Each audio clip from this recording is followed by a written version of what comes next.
আপনাকে অবশ্যই বেশি বেশি অর্থ উপার্জন করতে হবে। আপনি কেন অর্থ উপার্জন করবেন না?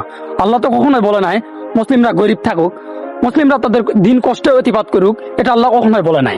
মুসলিম হিসেবে আপনাকে অবশ্যই আরো বেশি বেশি অর্থ উপার্জন করতে হবে। কারণ আপনি যদি অর্থ উপার্জন না করেন, আপনি আপনার নিজের জন্য, আপনার পরিবারের জন্য, এমনকি মুসলিম উম্মার জন্য কিছুই করতে পারবেন না।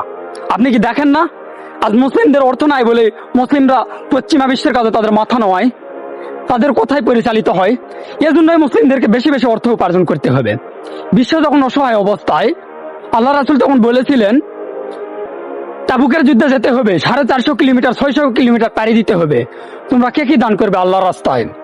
সেদিন হযরত ওমর বলেছিলেন, আজকে আমি একটা সুযোগ পেয়েছি, যে সুযোগে আমি এতটাই দান করব, এতটাই দান করব, আমার এই দান হযরত আবু বকরকে ছাড়িয়ে যাবে। তিনি তার বাসা থেকে ফিরে এসে বলেছিলেন, হে আল্লাহর রাসূল, আমি আজকে এতটাই দান করলাম, আমি আমার সম্পদের অর্ধেকটা আল্লাহর রাস্তায় দান করলাম। আল্লাহ রাসূল আবু বকরকে বললেন, আবু বকর, দিনের জন্য তুমি কি দান করলে?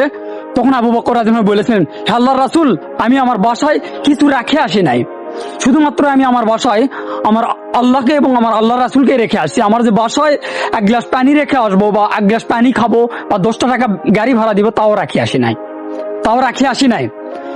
সেদিন হযরত ওমর বলেছিলেন, আমি কেন, এই পৃথিবীর কেউই কখনো পারবে না হযরত আবু বকরের সমান দান করতে। কিয়ামত পর্যন্ত কেউ কখনোই পারবে না হযরত আবু বকরের সমান দান করতে। আমি অবশ্যই হেরে গেলাম। হ্যাঁ আমার ভাই, এই জন্যই আপনাকে অর্থ উপার্জন করতে হবে, এবং তা বৈধ পন্থায়। তা বর্জিত আপনি উম্মতের জন্য কিছুই করতে পারবেন না।